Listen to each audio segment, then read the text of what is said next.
Outrage continues to spread over the ordered release of a child killer. It comes less than 4 years since Guy Turcotte repeatedly stabbed his 3-year-old daughter and 5-year-old son.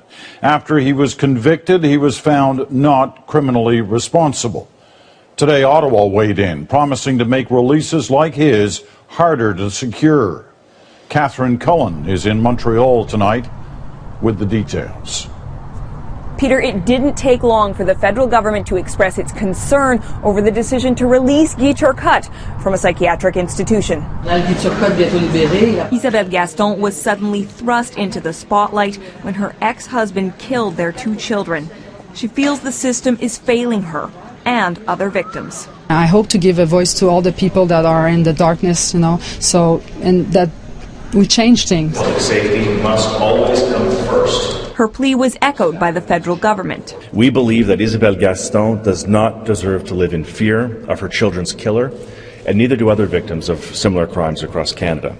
18 months ago, a jury found Turcotte not criminally responsible because of mental disorder.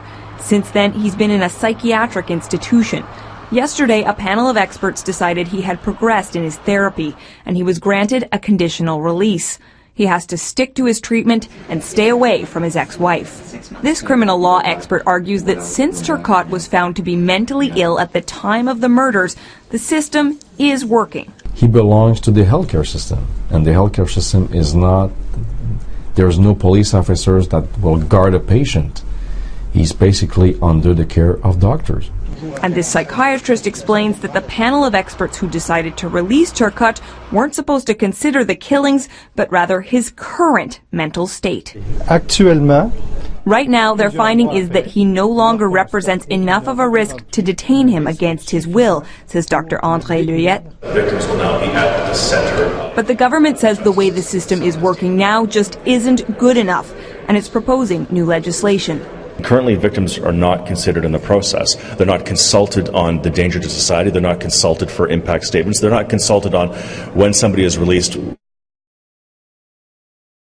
whether or not they feel safe in the community. Moore says the new legislation will address those like Turcotte who are found not criminally responsible because of mental disorder, but didn't offer any other details. Peter?